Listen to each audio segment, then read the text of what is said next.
This is gonna seem weird, but I promise y'all I know what I'm doing. It's gonna seem weird, but I know what I'm doing, okay? I'm old, I know what I'm doing, all right? So put your age in there. Now what I want you to put down is how old you wanna be when you leave this earth.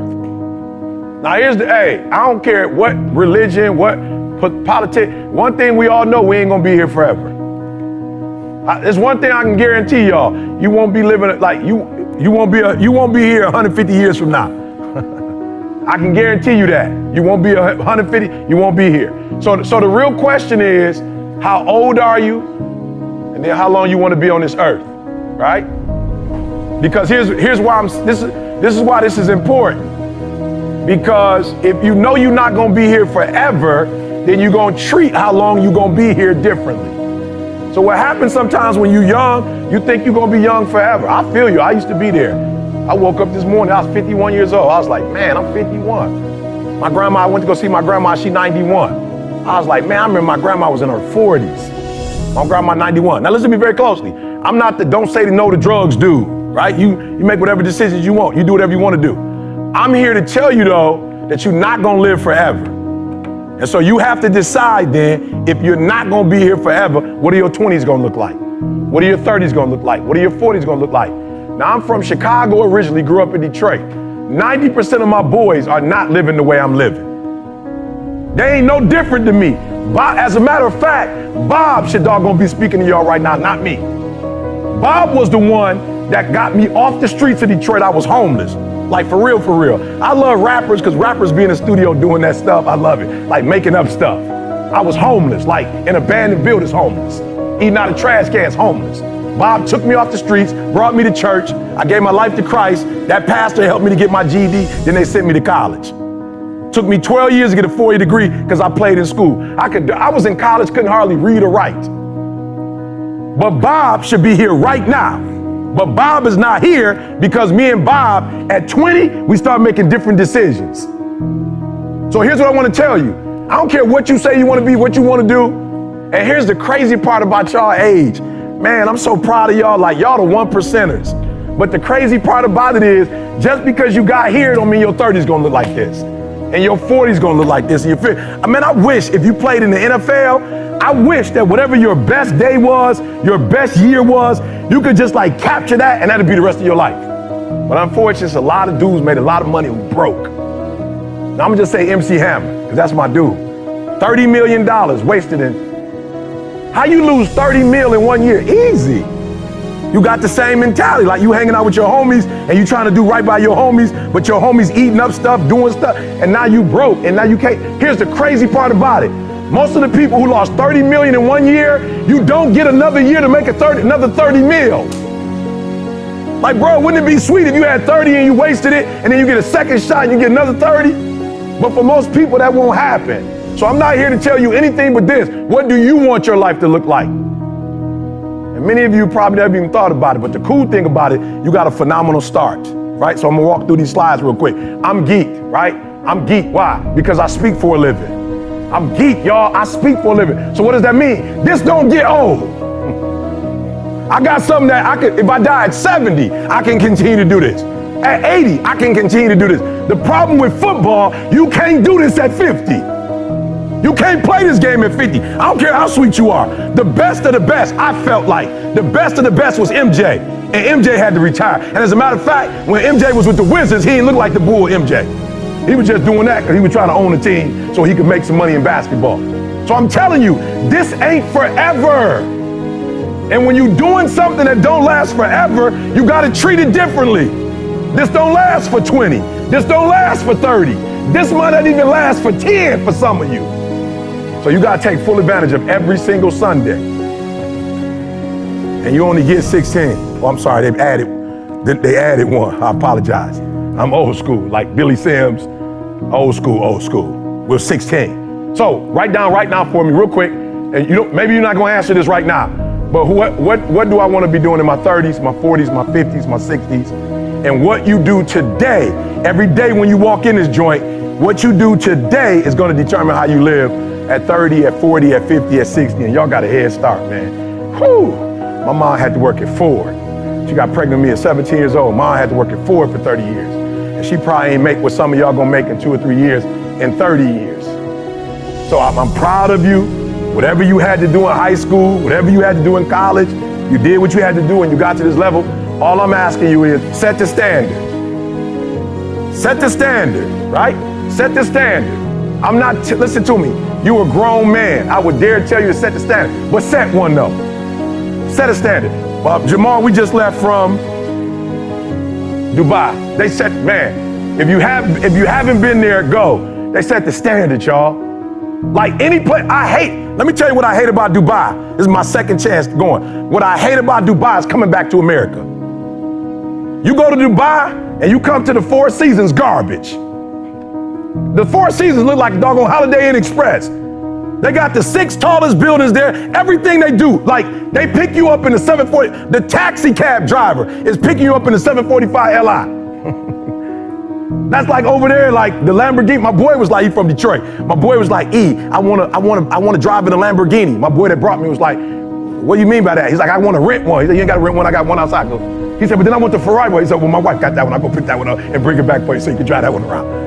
My boy from the D, like he driving around in Lamborghini, he can't believe it. He on the island. The standard over there, everything is big. The Louis over there will eat up all of it. It's unbelievable. One dude went over there and built the tallest building, and then now that was the standard.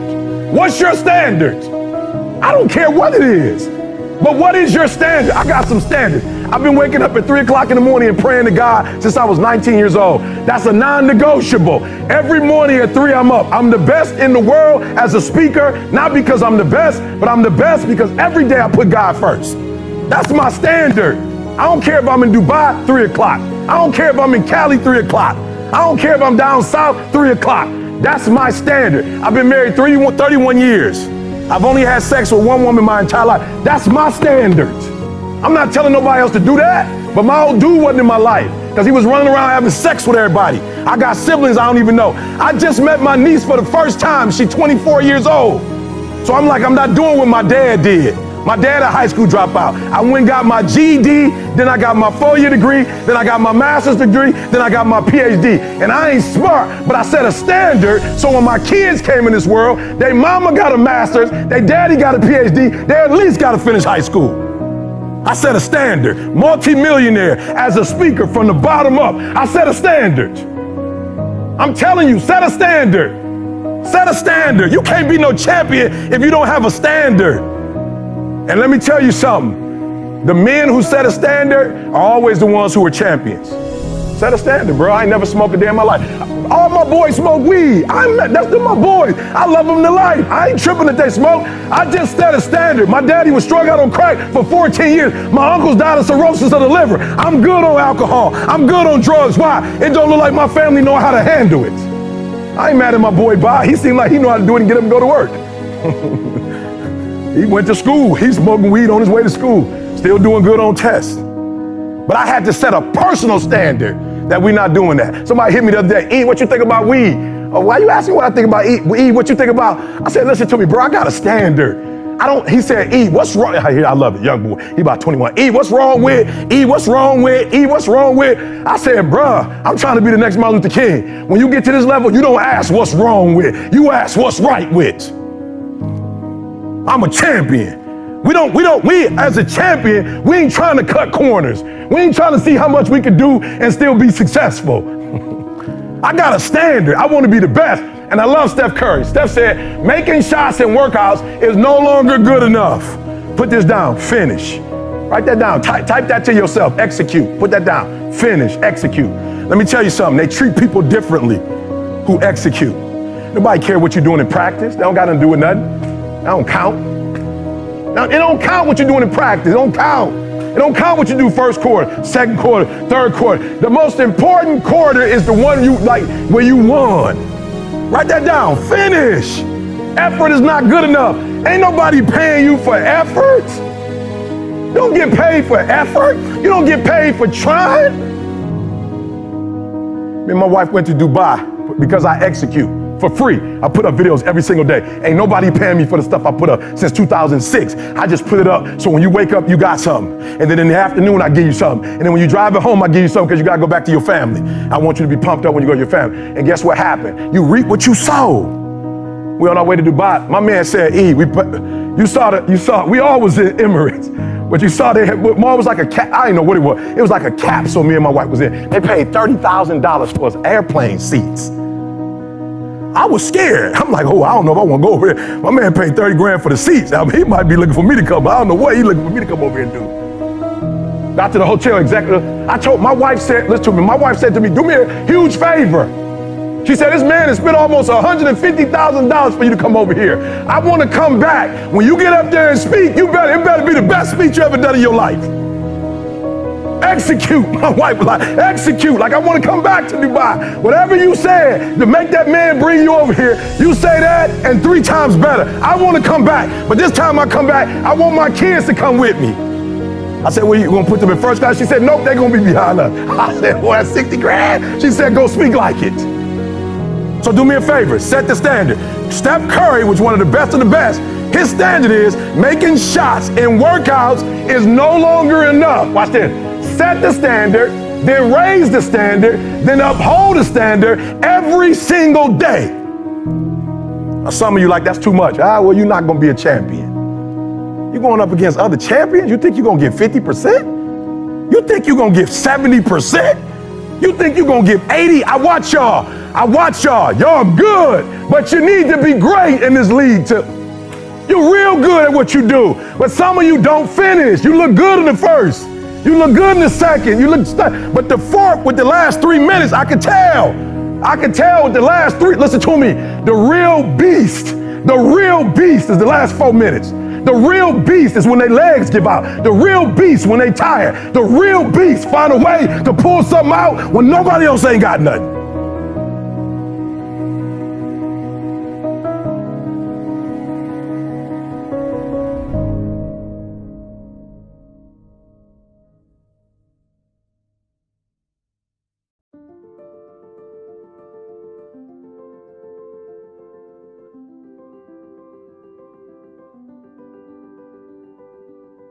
Good. So number 1, listen to me. Don't write this down. It's not a principle. Listen quickly. I'll give you the first principle. Number 1, this is not the principle. It's going to be a dog fight. I would love to tell you that on the road to success, everything is going to work out. It's not. It's going to be a dog fight. It's going to be a dog fight. For those of you watching my videos, on the road to success, I lost 5 aunts to cancer. It's a dog fight. In the midst of my business, I lost aunts. I had to go to funerals. We had to get on a plane. We had to drive. We had aunts that are close to my age who died, who didn't have insurance. We had to raise money. A dog fight. I had cousins shot in stores, execution style, shot back of the head twice. It's a dog fight.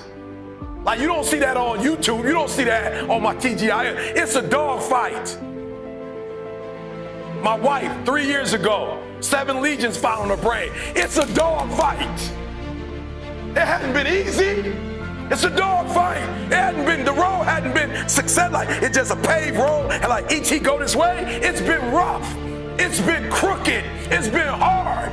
But I've made up in my mind that I will get a reward for the pain that I go through. I will not stop in the middle of the process. I will not be defeated. I will not be destroyed. I will take everything that happens in my life and I will allow the pain to push me to greatness. You will not break me. You will not stop me. You will not defeat me. The only way I lose is if I quit. It's going to be a dog fight. And so if you're ready to quit, then don't get started. If you're ready to quit, don't get started. If you're looking for this easy path, don't get started. If you think they're not going to close the door on you and say no 1,000,000 times, don't get started. But every time they close the door, I just get excited. Why? Because I am not a no. I'm 1 yes away. I'm young, I'm 1 yes away. You can't keep telling me no forever. You can't keep denying me forever. This type of energy, this type of passion, you can't stop it. You can contain it for a while, but you cannot stop. This is life. And you can't defeat me. There is not. You don't have enough power. You don't have enough energy. You don't have enough strength to stop this. Contain it for a year, you might. 2 years, you might. You do not have hate, does not have enough energy to destroy love. You cannot destroy this. And so I'm telling you today, it's going to be a dogfight. And the sooner you realize it's going to be a dogfight. Okay, so let me just say this to you. So in America, right, and I'm sure it's the same thing here, but they're in our armed forces. Let's just pick one, the Navy, for instance. We just pick the Navy, right? Well, let me tell you guys, this is good. Listen to me very closely. The first thing they teach you, somebody over here, help me out. You are in the Navy, right? They're teaching you war. Right? What's the first thing they teach you? Boot camp, the very first, somebody tell me over here, just take a wild guess. What's the first thing they teach soldiers? Courage. Good, courage, okay. This side, discipline. So give me something practical. What's the first practical thing that they would teach you? Say it again. Defending yourself, somebody over here. How to swim, listen to me very closely. The first thing they teach you, the very first thing they teach you, is how to respond when you have a jam gun. And number 2, how to carry a dead body. That's the first thing they teach you. They don't teach you how to defend yourself. They don't teach you how to swim. The first thing they teach you is when your gun is jammed. The first thing they teach you is a dead body, how to carry a dead body. And somebody tell me, why would they start you there? That's the worst case scenario. That's what you're not prepared for. That's what you're not thinking. You're not thinking when you go out there to defend yourself that your gun is gonna jam. You're not thinking when you go out there that your boy gonna get killed and you gotta drag. You're not thinking that. So listen to me. It's not hardships that hurt us. It's not my cousin getting shot twice. It's not my cousin spending 50 years in jail. It's not my aunt dying of cancer. It's not my wife being diagnosed with 7 lesions on her brain that will break you. What will break most people is you didn't prepare for that. So when you put all your little goals and all your little dreams together, it's not the thing that broke you. It was you never even thought about the fact that you could be broken. You never prepared. You never prepared for worst case scenario. And the reason why ET is standing here, because I'm prepared for it. If you know anything about me, I still lay on floors. I still eat chips off the floor. I still do some stuff that to most people is crazy, like E.T., why would you do that? Because I'm always prepared that we may not live in that house one day. One day something might happen and we might have to go back to that. And if I have to go back to that, it's not gonna break me. And so I present to you a diamond. Most women love them. And most men spend a lot of money on them. I'm gonna say it again. Most women love them. And most guys have to work a long time to be able to get a nice one.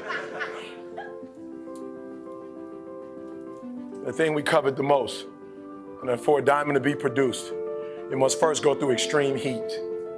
Extreme heat. Extreme pressure. Are you hearing what I'm telling you? For a diamond to be produced, it has to go through extreme pressure, extreme heat. And if that wasn't enough, what makes a diamond is the cut. So you are put through, if you want to be a diamond, you must go through extreme pressure. If you can't take pressure, then you're not a diamond. After you go through all the pressure you thought you could not handle and you think it's over, then they turn on the heat. Of all the stuff I've gone through in my life, eating out of trash cans, sleeping in abandoned buildings. The worst thing that ever happened is when I went to the hospital and they told me my wife had a chronic illness and she might not be able to walk one day. People say, E.T., ask CJ, it never broke me. Why? Because I've been broken so much. I've been defeated so much. I've been disappointed so much in my life that I know what it feels like and I can handle it. It didn't happen to me at 19. It didn't happen to me at 20. It didn't happen to me at 30. It happened to me at 40 after I had been through all the pressure I thought I could go through. Life said, you finished with all the pressure? I said, yeah. They said, let's bring on the heat. And then when I went through the pressure and the heat, y'all, I thought it was over. The Creator said, now you ready to get cut? You say you wanted to be great, son. You say you wanted to travel the world. You say you wanted to help people, inspire people. Then you gotta be a diamond. But listen to me very closely if you've ever studied the diamond.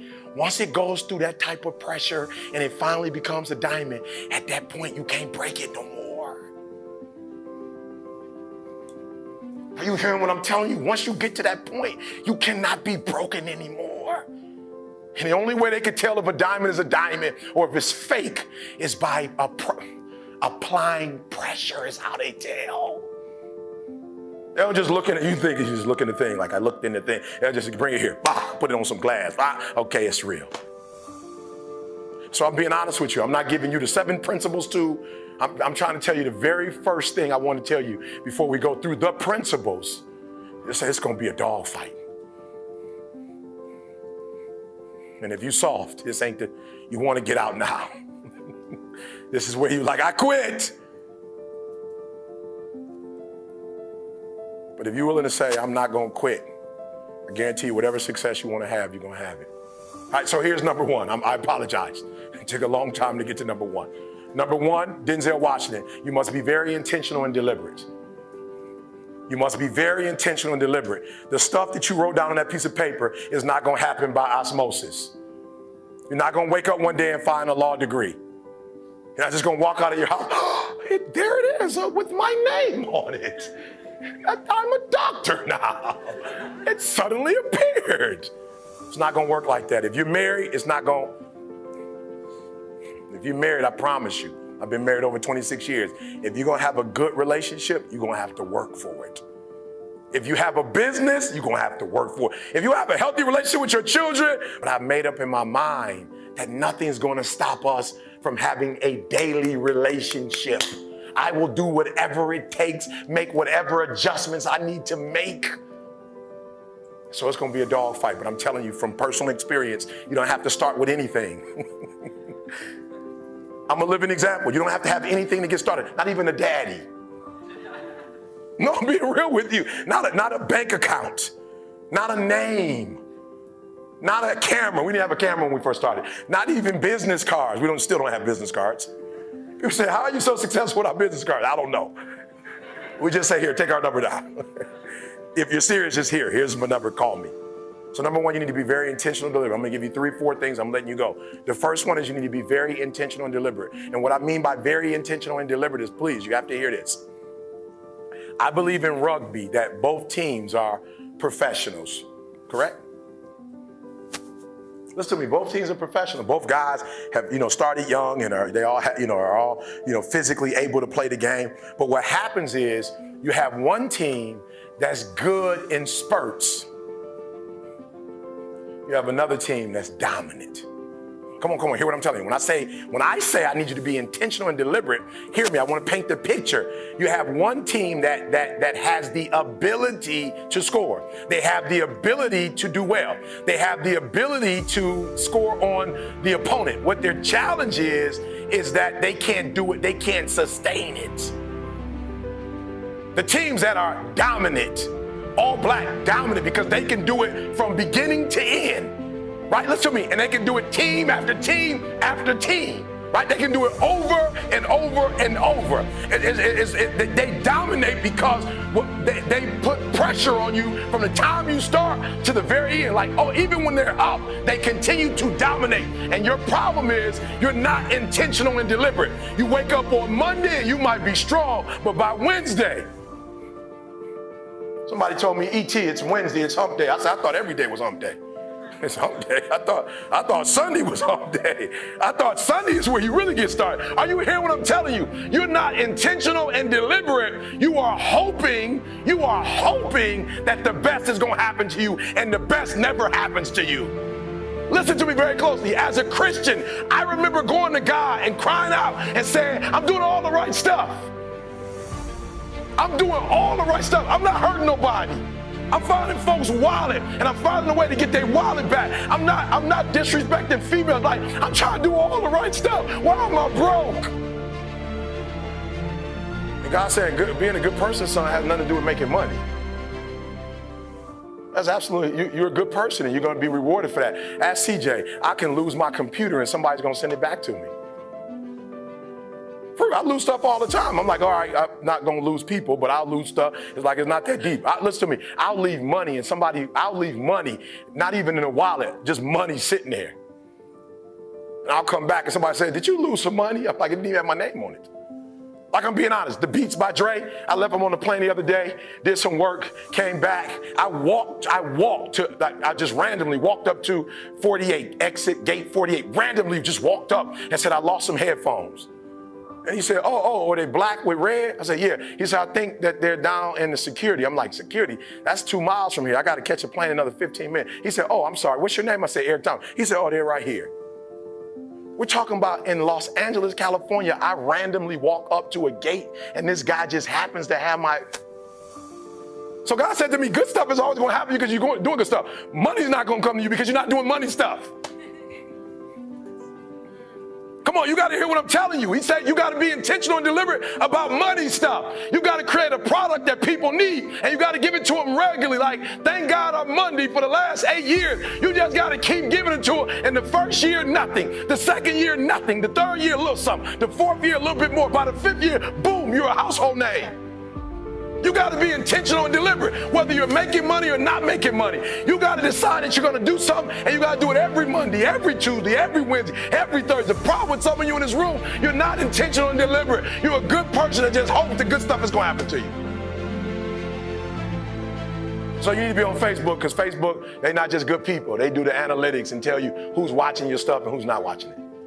They give you the numbers. Hear what I'm saying? If you are intentional and deliberate. So I wake up every single day. See, I don't care what country I'm in. I don't care how long we've been on the flight. I don't care what our schedule is. 2:30. What time do I wake up every day, see?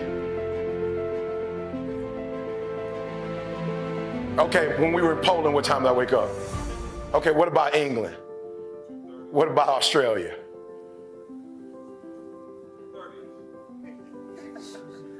Are you hearing what I'm saying? I'm intentional and deliberate.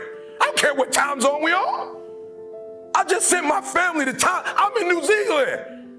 I'm looking at what time it is at home and said yesterday. I said yesterday.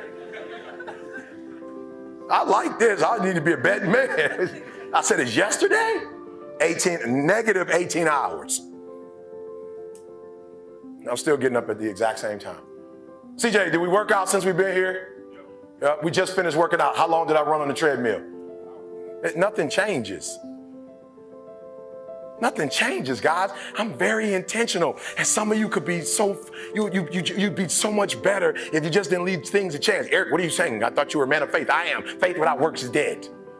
They kind of go together. Faith works.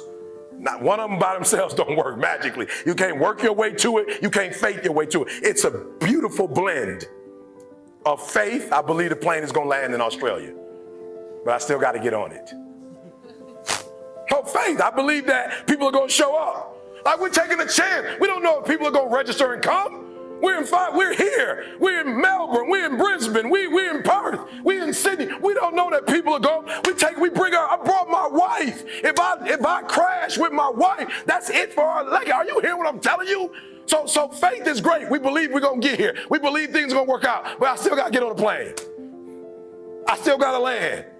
I still got to work out. I still got to do TGIM. We still got to do the podcast.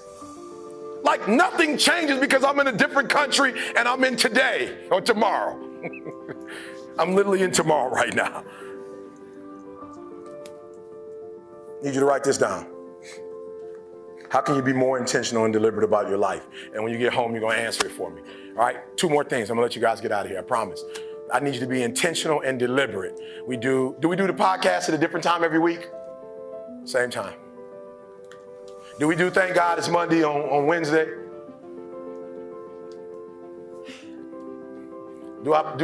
As a preacher, do I have my services on Thursday? Same thing every... Come on, guys. I'm not trying to make this deep. I'm trying to make this as simple as I can. When you leave this room, you're going to go to a whole nother level. A year from now, 2 years from now, 3 years from now, Denzel walked in and said, 16 seconds. Clem. Principle number 2, he was aware, heightened sense of awareness. You need a heightened sense of awareness. Some of you are making the same mistakes over and over and over and over and over and over and over. I need you to have a heightened sense of awareness. When he walked in the room, before he moved, he studied. And many of you in this room, you are moving and then studying. And you keep making the same mistakes over and over and over and over again. Come on, hear what I'm telling you, making the same mistakes over and over and over. And I remember crying. Why are these guys, motivational speakers, traveling all over the world, and I don't get to travel all over the world? I'm trying to do right by people. I'm speaking all over the world. What's going on? And as I did my homework, I said, oh, Eric, you're doing something wrong. You are motivating and they're empowering. You're just telling your story, but you're not making the connection between their life and your story. There are no principles. You're not principle driven. There's not enough content in that. I didn't cry or complain. I just looked at my life and said, E.T., you need to make some adjustments. But that only happens when you have a heightened sense of awareness. So do me a favor, at least an hour a day of every day, you need to be reflecting on what you're doing good and what you're not doing good. Now, we can break that up if you want to. If you want to break that up into 20 minutes in the morning, 20 minutes for lunch, 20 minutes at night, you want to do a half hour in the morning, a half hour at night, I don't care. I just don't want you to make the same stupid mistakes over and over and over again and call it life. I don't want you to keep doing dumb stuff and say, my life is miserable. No, your life is not miserable. Your reflection time is miserable. Your ability to edit, to make adjustments, to make corrections is messed up.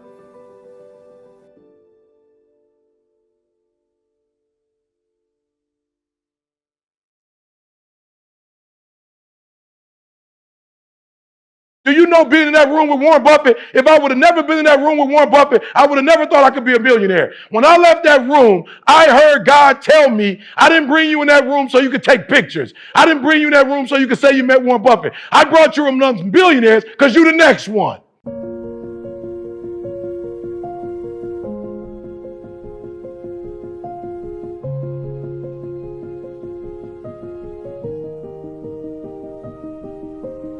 My job is not to teach you leads and all that real estate stuff. That's not my thing. My thing is to help you change your what? Mindset. Because when you change your mindset, you change what? Everything. Again, I'm here to help you change your mindset. Because when you change your mindset, you change everything. Come on, one more time. I'm here to help you change your mindset. Because when you change your mindset, you change everything. When I go into a school, I go like this. Why? Because I want kids to know who come from urban communities that this was what a PhD looked like. I want to change your mindset. I know what you thought it was, but regular people can get it. I know what you thought it was. I know what you thought a billionaire looked like. I'm about to show you that. It's a lot of different ways to look like a billionaire. And for those of you like me whose mama got pregnant at 17, you can be a billionaire too. It's not a look, it's a mindset. I'm trying to tell you in this room, many of you are not going to take advantage of this, not because you can't, but you don't see yourself as. This is not a person, it's not a race, it's not a color, it's not an age, it's a mindset. They're going to give you all the information, but if you don't change the way you think. All right, so listen to me very closely. So I started getting around billionaires, and billionaires are considered number one in the world. So I had a different mindset. So now the book comes out. Number one in motivational management and leadership. Number one in business motivation and self-help books. Number one in business motivation and self-improvement audiobook. Number one in ethnic studies. Look, it's a mindset. One. We don't think number 10, number 20. We think number one. Write down what you're going to be number one in 2023. Write it down. You're going to change your mindset. Write it down. What are you going to be in 2020? Number one in what? Taking advantage of these leads? What are you going to be number one in? I wanted to be the number one motivational speaker in the world. Now, that does not mean that nobody else is. I'm just saying, I just gave myself that because I need something to wake up to and something to push for. Does that make sense? What do you need to be number one in? Mentality, I just want to show you. Poor versus rich. One kills time, one invests in time. One buys luxurious stuff, one buys assets. One is indecisive, one decides often. They get paid weekly, one get paid daily if they want to. Scarcity mindset, the other one has an abundant mindset. One plans for the weekend, the other one plans for their future. One is a consumer, one is a producer. Yep, Bill Gates became a billionaire. Why? Because He took a computer from a business and put it in your home. Now you can use it. He solved the problem. People who couldn't get access to information, he created a laptop, and then boom, now in your house, you can, and so kids can. I got my dissertation, y'all. I never went to a library. When I was coming up as a kid, there was no way to read without going to the library. I know I'm old, Dewey Decimal System. I know I'm old. You remember when you had to 0, 0, 4, 3, 5, 2? You like, Lord, floor 3, you up on the 3rd floor. You're like, that ain't it. Okay, I'm still on the other side.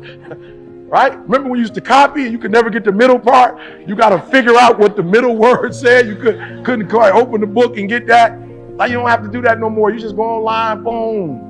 Somebody created, there's something you're going to solve in this industry. So you're going to learn from them, and then you're going to create another solution to something and call that solution university. You're going to have your own university. You're going to learn from them. You're going to have your own conferences. You're going to have your own books. Does that make sense? Who's ready to be number one in this industry? Let me see your hand. Come on. What's the song say? I'm sorry, I forgot. Land of the, home of the. I don't know if you caught that. One more time. Land of the, but the home of the. You might have missed it. You've been singing it for a long time. You're not paying attention.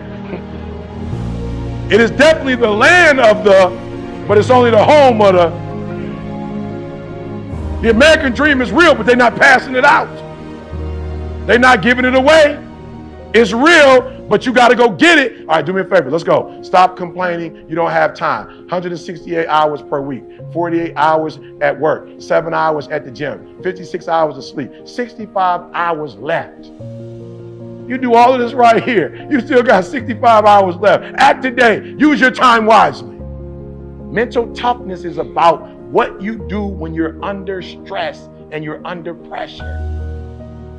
I told y'all, Mike Tyson, I've never seen Mike Tyson lose but once, and he lost to a buster.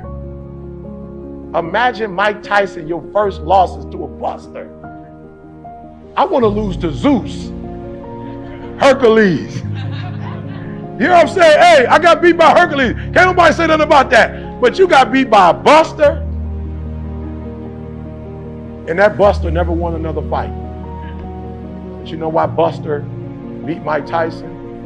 Because 3 days before he fought Mike Tyson, his mama was in the beauty salon bragging about how his son was going to beat Mike Tyson. Buster Douglas, how did you do it? He said he hurt me when he knocked me down, but that pain I felt when he knocked me down was not greater than the pain I would have felt if I let my mama down. On the great days, be great, and on the bad days, be greater.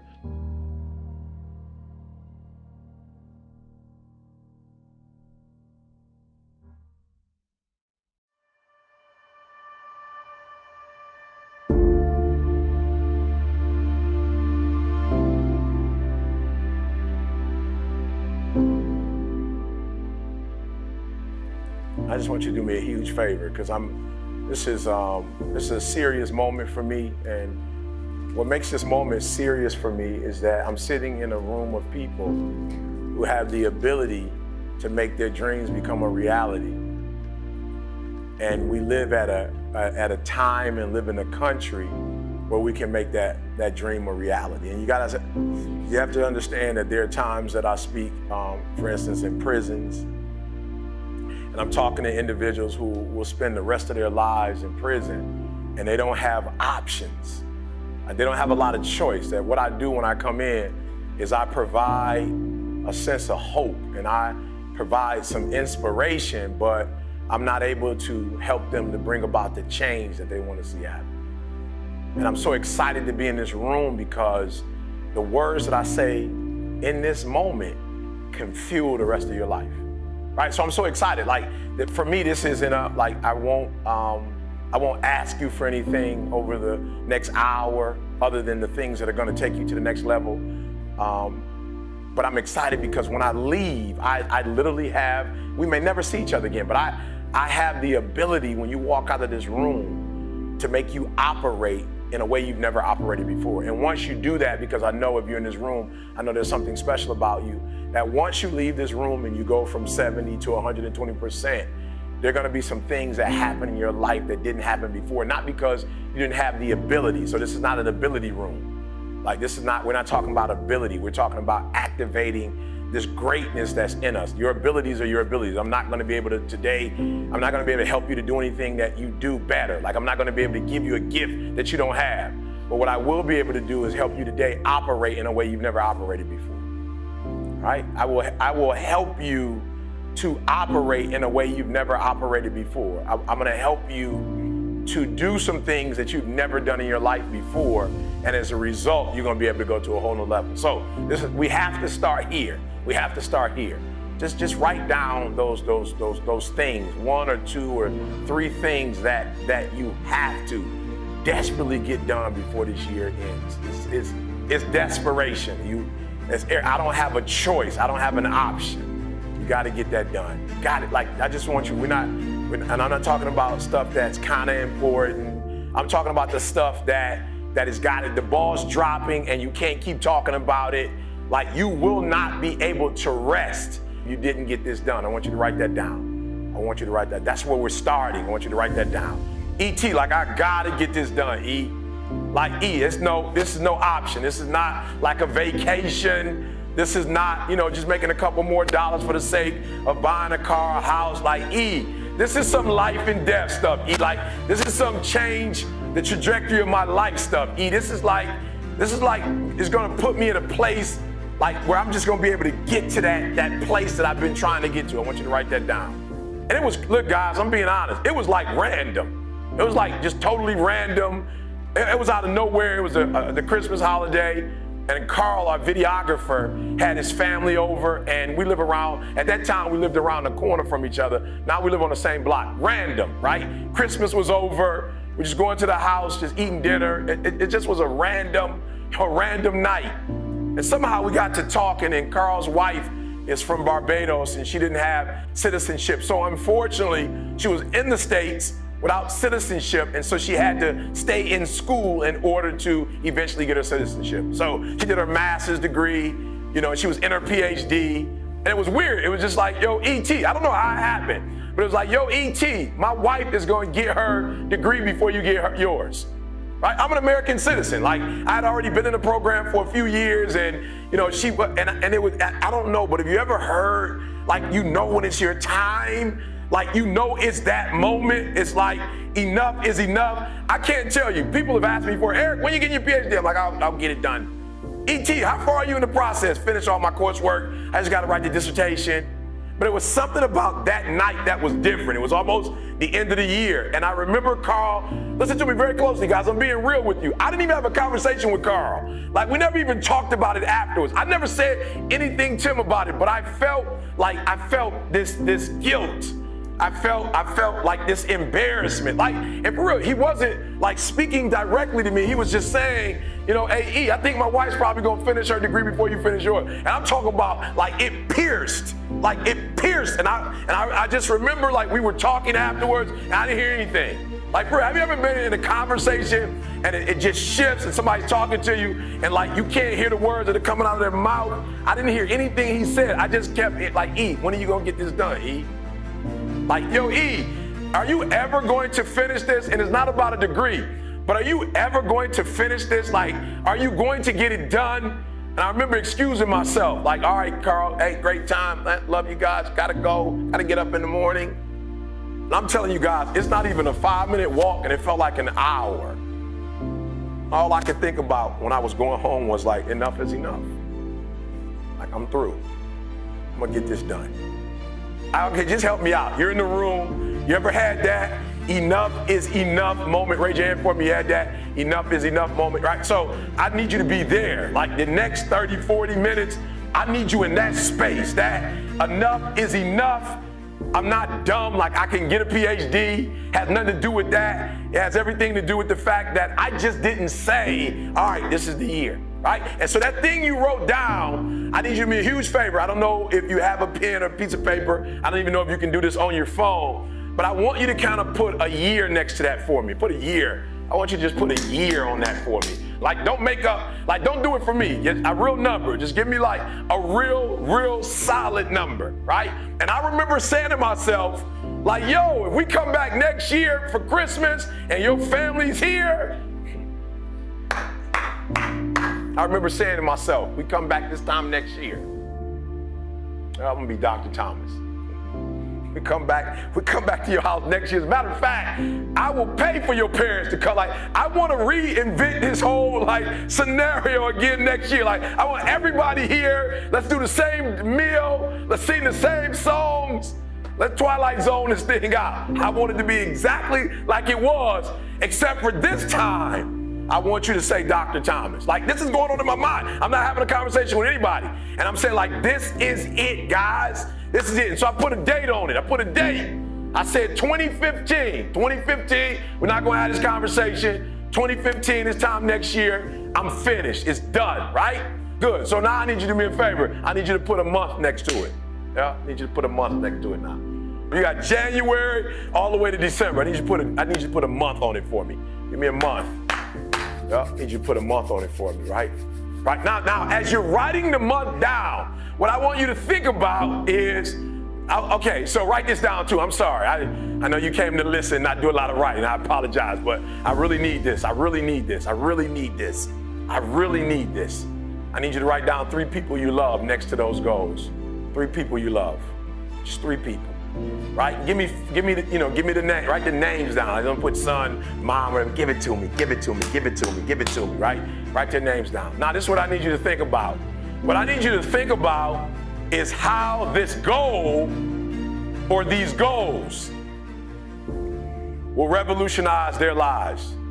Like, I really want you to think about, okay, you can do this later. When you get home, you can do this later, but I want you to write down for each one of them, give me 3 ways. Please do this when you get home. If you really love them, like you say you love them, when you get home, I need you to write their names down, and I need you to write down when you get to this place, when you finally make this thing happen, how is it going to empower them? How is it going to change their life? And all I can think about is, wow, if I get this PhD, like I can just change the zeros.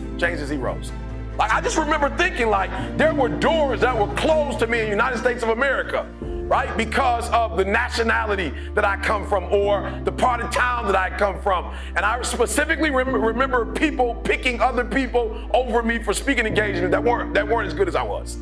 I remember people using the excuse of you're not qualified enough.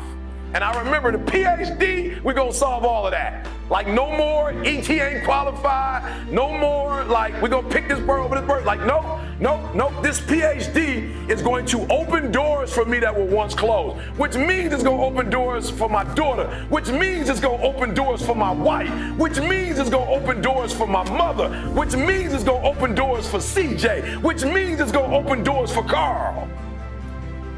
And so every day when I woke up, I remembered the people that this degree would affect. And so the days I did not feel like studying, the days I did not feel like writing, the days I wanted to sleep on the plane, I thought about CJ and his family. I thought about Carl and his family. And I said, E.T., keep going. Listen to me very closely. The reason why you stop and start, and you stop and you start, and you stop and you start, is because the goal is not meaningful enough. There's something about the goal that if you quit, it's not gonna hurt nobody.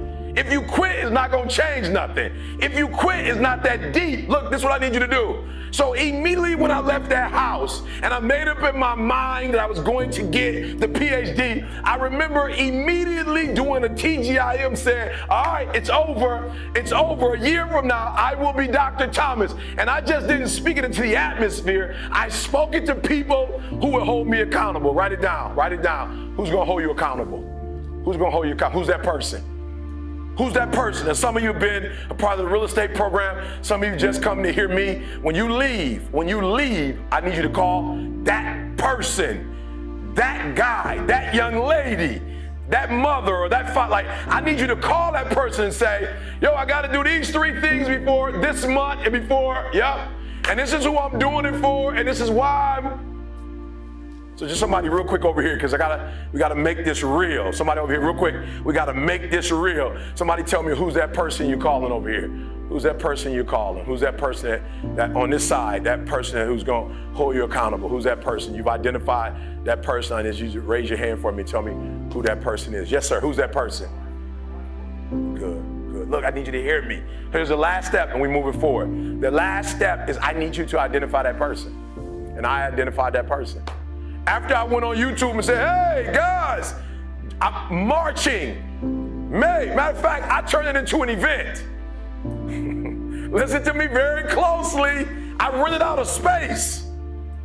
I put the deposit down. I tasted the food, like we did a tasting. I decided what food we were going to eat.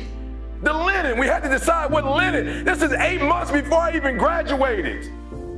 I'll never forget, one of the professors came to me and said, E.T., it's a lot of paperwork to fill out. We got about 2 or 3 months left, but I'm just gonna be honest with you. You waited on some things because you weren't in school, and now you're back, but I just don't think you're gonna be able to make it happen. And I laughed. I chuckled. She said, no, I'm serious. There's a format and there's a way and there's some, and you didn't, and it takes this month for this long, 30 days for this, 6 weeks for that, and you just didn't put your paperwork in time. And I said, ma'am, I'm sorry, but you don't get it. I called my grandma and told my grandma I was graduating. Like, no, I'm being serious. Like, I called my grandma, and my grandma said, baby, you know I'm on a fixed income. So if I buy this ticket, grandma can't get her money back. I said, ma'am, I told my grandma that I was graduating, and my grandma already called her hairstylist and told her how she wanted her hair to look. Grandma went out and bought a dress. My grandma bought a dress for the graduation. And you got to hear what I'm saying, because you're listening to me, but you're not listening to me.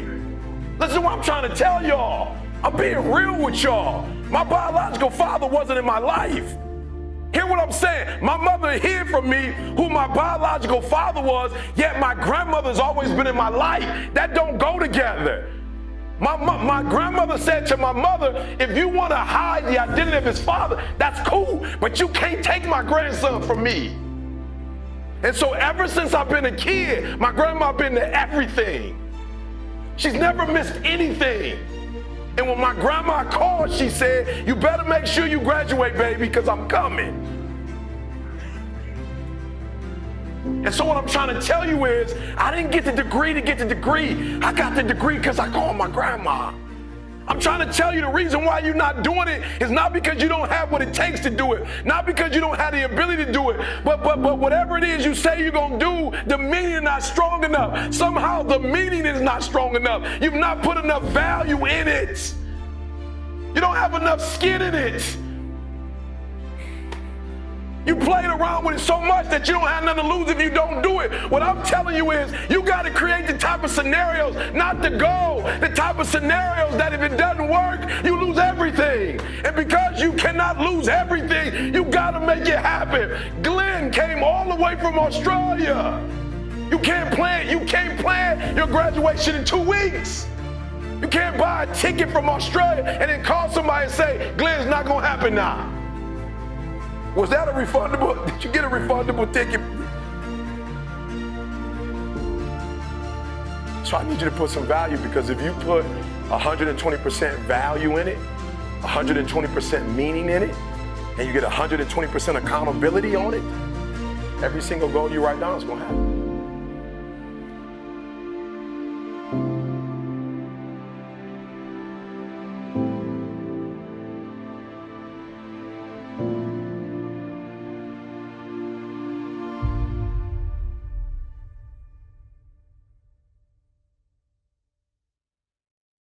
Anything you could think of, if you could actually think of it, it means you can do it, right? Does that make sense? So if it pops up in your brain, it means that you have the ability to do it. Why? Because the brain would never think of something that it could not do.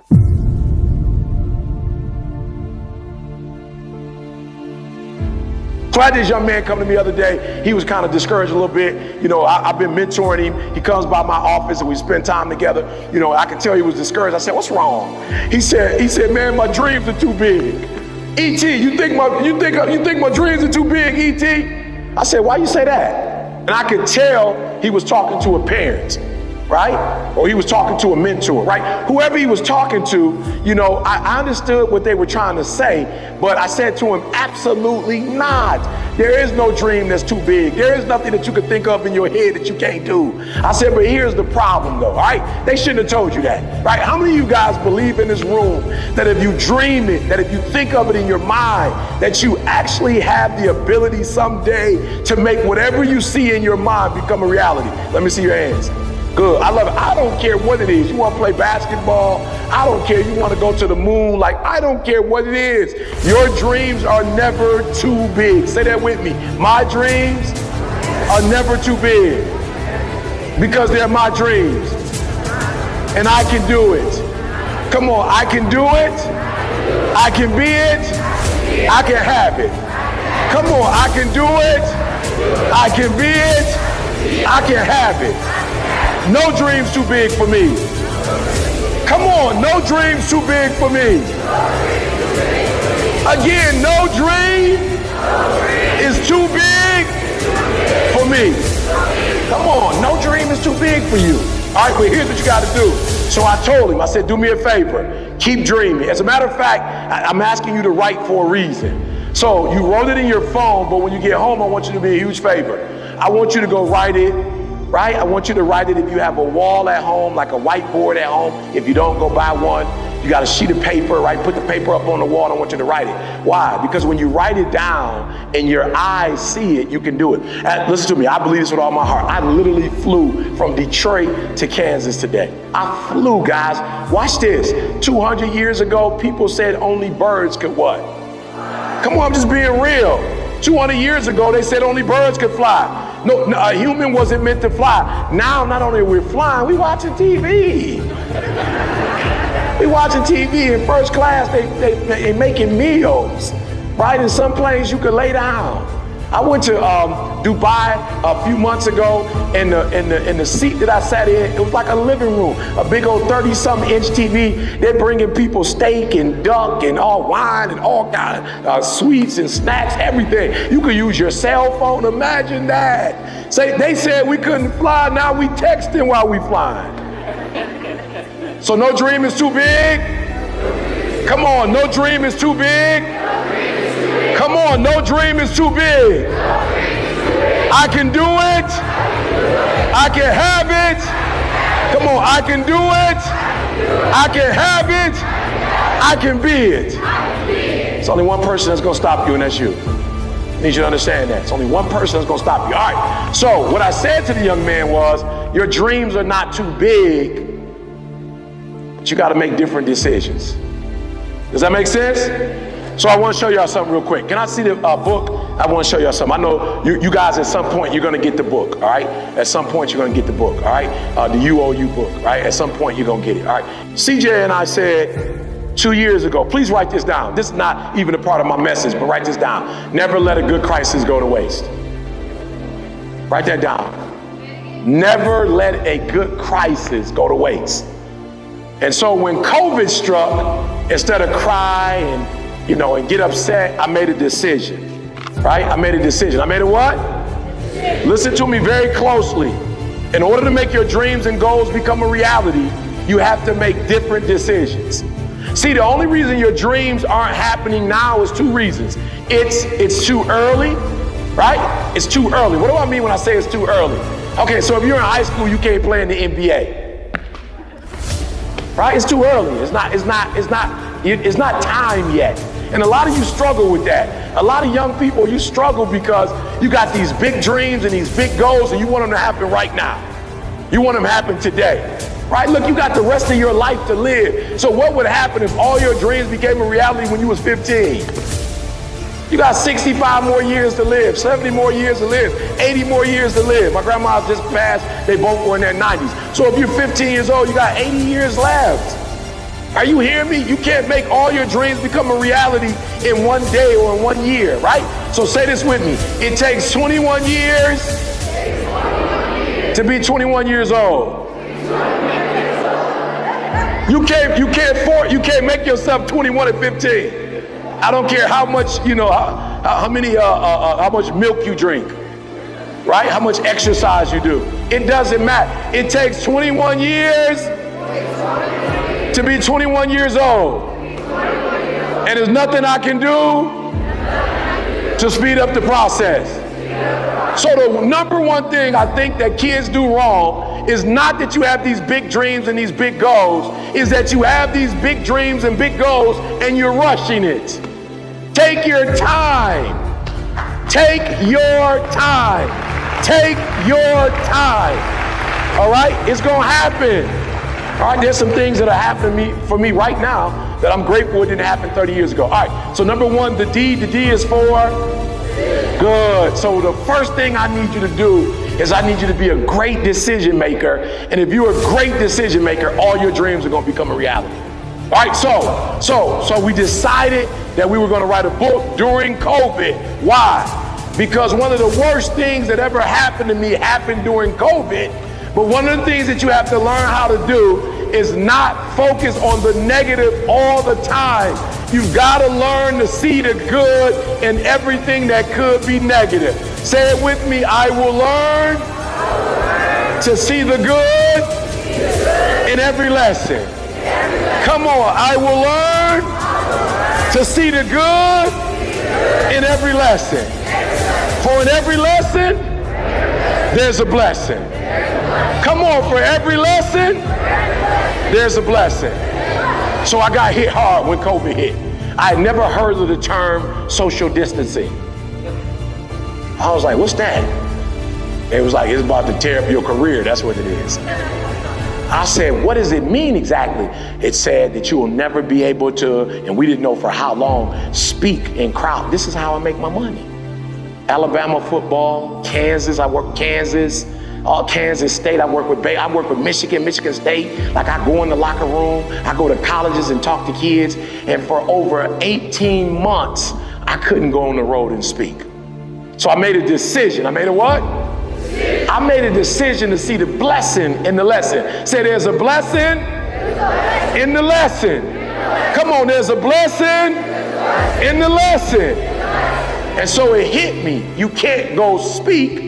You can't go on the road, but now you'll be at home all day. What can you do while you're at home all day? I can write a book. I never had time before. I was always on the road, packing, unpacking. I was always on the road, right? And so writing a book is better than speaking. Why? Because in order to make money speaking, you have to be present. When you write a book, it's passive income. While you're asleep and people buying it, you're making money. So I actually can make more money with a book than I can speaking. And sometimes tragedies strike, not to hurt you, but to elevate you in a way. If the tragedy never happened, you would never be elevated. There is a blessing in every lesson. Come on, there's a blessing in every lesson. So number one, you got to become a good decision maker to make your dreams become a reality. So I made a decision. I was going to wake up every single day and I was going to write.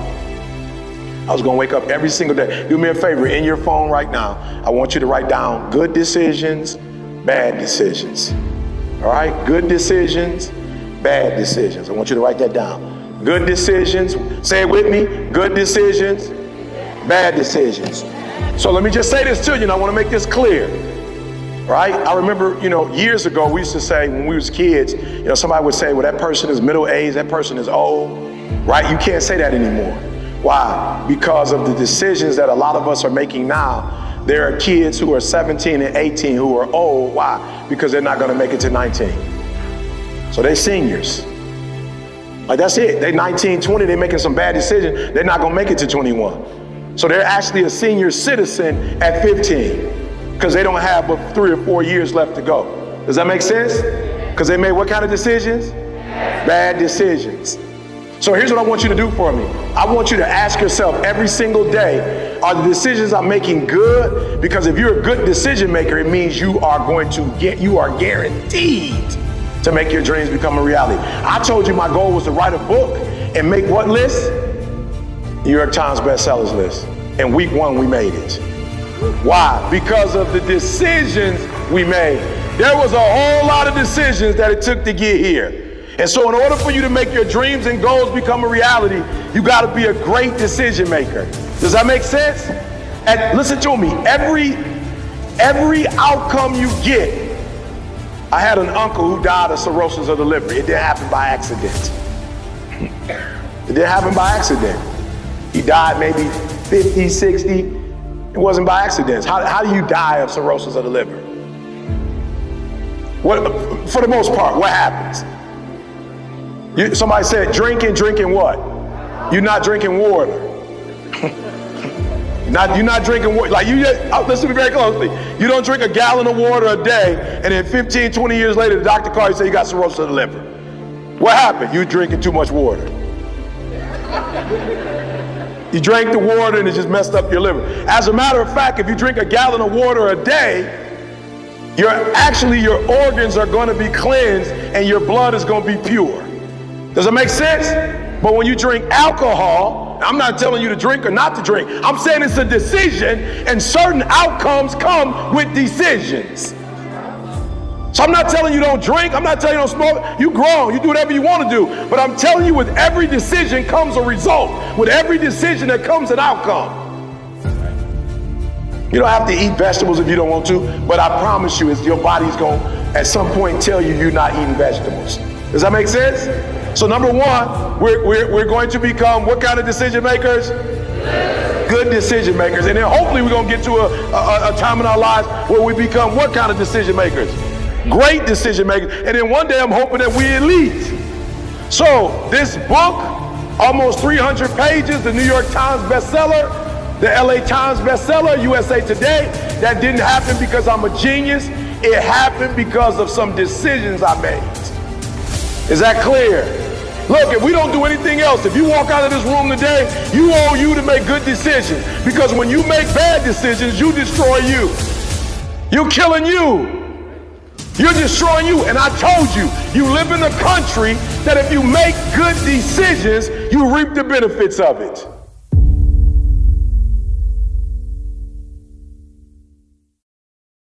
I get up at 3 because it's silent. It's easier to be focused when the environment is focused.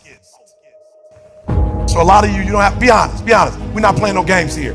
Talk to Sam, we got a way to help you after this. How many of you, honestly, you are knocking on doors and grinding and making moves, but you don't necessarily have every single step written down for every single day? Just be honest. Some of y'all, you in the dark. That's the problem. So we're gonna help y'all. I got a plan. We're gonna work with y'all. I'm gonna do some videos, give it to y'all. I'm gonna show y'all really how to walk through this. Because the day I got up, and every day now I know exactly what I'm supposed to be doing. Here's what's funny.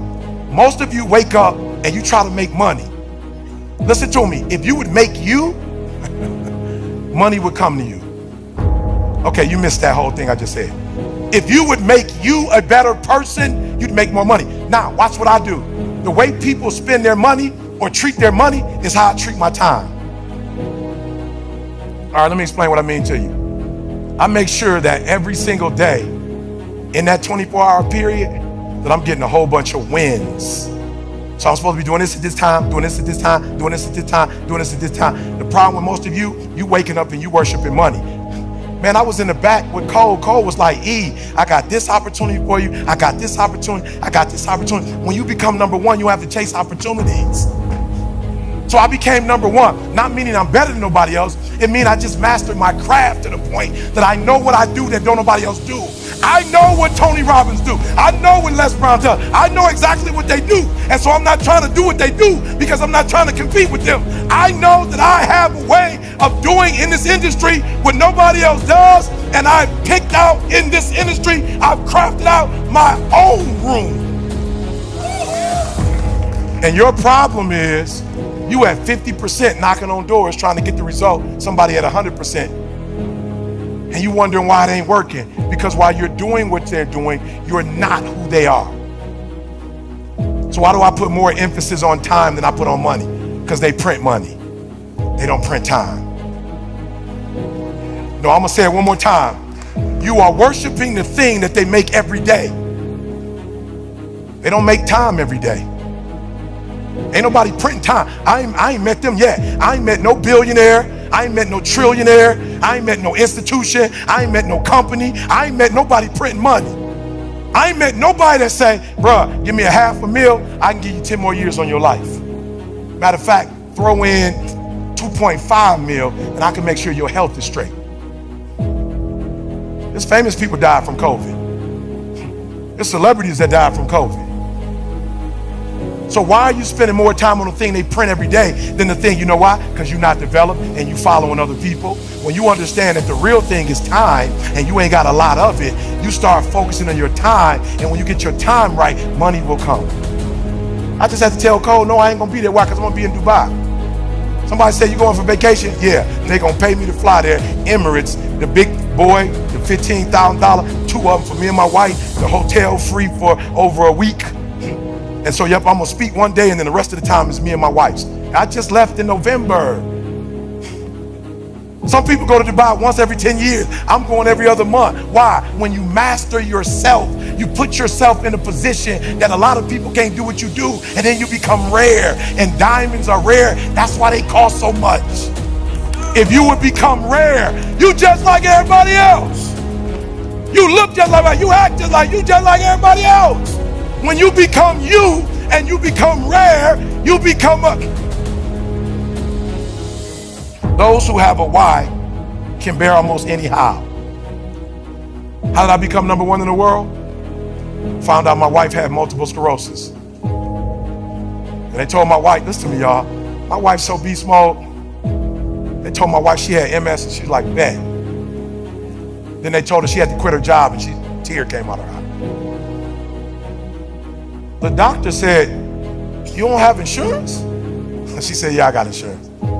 She looking at her like, why are you crying if you got insurance?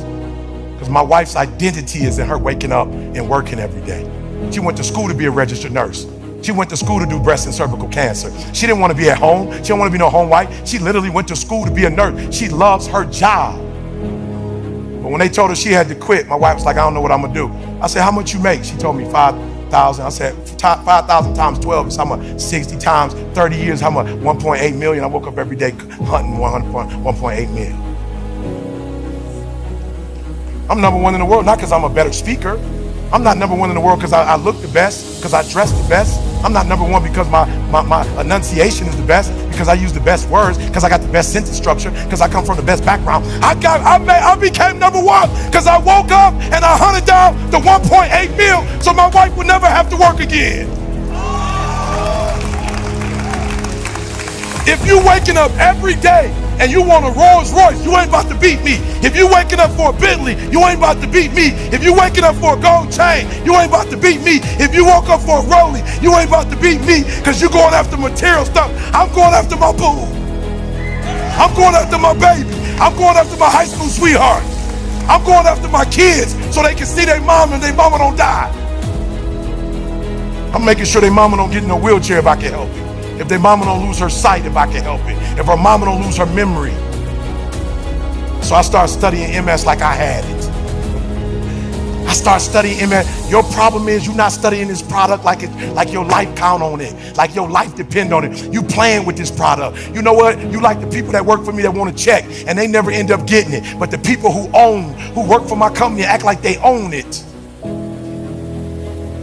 Wake up every single day making sure she don't have to go back to work. So watch this. I started studying and I found out 2 things. One is stress. So I had to take her out of a stressful situation. And then the other thing was vitamin D. And I literally, people say, bro, why you moved to Southern California? Because my wife got MS. I literally type, what's the best place in the world for vitamin D? Southern California. What's the best temperature in the world in the United States of America? San Diego, California. It don't go 99, 100, and then back down. It's right there. I said, San Diego, I'm hunting you down. We're moving to San Diego. Why? I don't care about San Diego. My wife, in the first year, last year, we were in San Diego. My wife said to me when we went back to Michigan, when the summer came, my wife said, you know something? I said, what? She said, I never took a nap in California. I said, what you mean by that? She said, the sun energized me and I never needed to take a nap. You gonna come after me? The reason why most of you can't do what you do, you keep getting knocked down, you keep quitting, because whatever your why is, it ain't stronger than the beat down you take it. Whatever the beat down, whatever life is throwing at you, whatever punches is blowing, whatever's happening, it ain't deep enough for you to wake up. Like you getting punched and you feel that pain and you like, ain't no need of getting up. No, and I feel you. You need to stay down because life gonna beat you. You talking about making millions, life gonna beat you down. You talking about making millions, multi-millions, billions, life gonna beat you down. So when you feel the pain and you get knocked down, stay down. But if you got a why that's deeper than your pain, y'all, this is a little too young. Y'all look too young. But when I was a kid, they used to buy this little bag for it, and it would weeble wobble, but it won't fall down. You can hit that thing and it'll go, and then she'll come right back up. When I think about my wife in MS, my man called, hey, E, can you do the gig? I'm like, yeah, when is it, what time? All I thought about was Didi's MS. Put that in the bank. We might not even need that in our lifetime. Our kids might need it. Or because my wife got MS, my grandkid might end up getting MS. Put that in the bank. Put that in investment for my I'm on my great-great-grandkids right now. That's where I'm at financially. Are you hearing what I'm saying? All right, let's go. I'm sorry.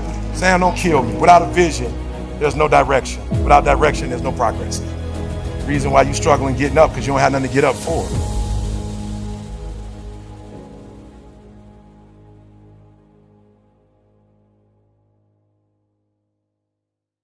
I got to clear my mind of some stuff, but when I get up there, I got to do what I got to do. Why? Because success is not a feeling. It's a mindset.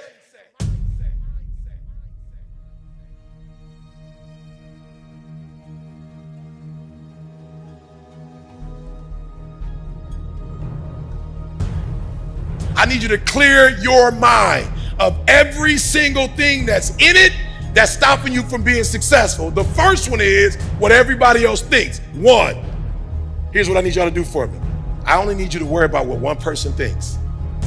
Right? I know this is gonna blow some of your mind. But why is it that your parents, great human beings, great character, they're not entrepreneurs? How is it that they can make you feel bad about something that you're doing that they know absolutely nothing about? No, you think I'm playing when I say one. I mean it. You got to be on one accord. So whatever the 10 principles or the 20 principles or the 30 principles, if you're not going to do all the principles that he's doing, if you're not going to have mindset he has, you're not going to be able to get the stuff. You're not going to be able to do you can't do 50-50. It's not a 50-50 split. You can't decide I'm going to do this part, but I'm not going to do this part. Does that make sense? That's what I mean about being on one accord. No, when I say one accord, I mean if I get slapped right here, I got to let you slap me over there. I'm from Detroit, Chicago originally. I wasn't raised like that. But once I decided that the good book was going to be my guide, if you smack me here and tell me, let me smack you there. It's no 50-50. It's not you smack me here, but no, I don't follow this part. I don't do this part. Like, okay, I'm good, but not this part. You ain't gonna let nobody smack me. They smack me, I'm smacking them back. It's not eye for an eye too. That's not what it is. You better hear what I'm saying. I don't care how much money I make. The good book says I'm supposed to return the tithe. So I return the tithe, then I bless the church with a little bit more money. Then I bless other. It's not a 50-50. I don't get to choose which parts I like and which parts I don't. And some of you are not successful because you're picking and choosing. All right, I'm gonna say it again. It seems like you didn't really like that part. I'm gonna say it one more time. Some of you are not successful not because you can't do this business. Number one, you're listening to people who have no business in your ears. Stop. It works. It works. High school dropout, America, it works if you work it. You can have and be and do whatever you want. I told you, I got a coach. I had to pay to learn how to listen. Okay, you missed that one. That's a bonus. No, you missed that. I had to get a coach to teach me to stop going this way and stop going this way and follow what I'm told. Okay, I'm gonna say it one more time. I had to get, how many of you honestly, you don't have a coach? Raise your hand, be honest. You don't have a coach. Be honest, raise your hand. You don't have a coach. You need a coach to teach you how to get people out your ear. You need a coach to teach you how to go even when you don't feel like going. You need a coach to make you wake up and think about your family. You need a coach to help you get, please listen to me. Nothing is impossible. That's a mindset. Write this down. I need to do something serious about my limiting beliefs. I want you to take this word out of your vocabulary. I shouldn't even say it, but some of you have it, so I have to say it. Write it down on your phone, please. I need you to replace fear with faith. No more fear. Jim Rohn said all of us We got the same ending. We're gonna die. So if you know you're going to die, why are you playing it safe?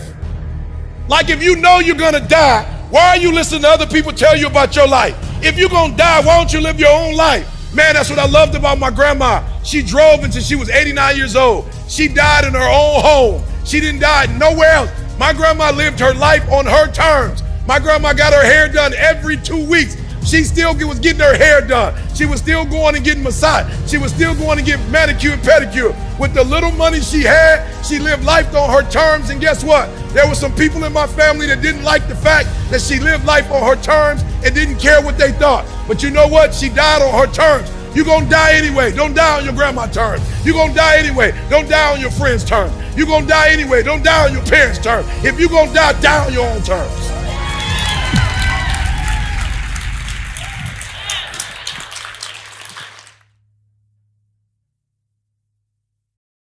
The second one, I put that down, the F, friends.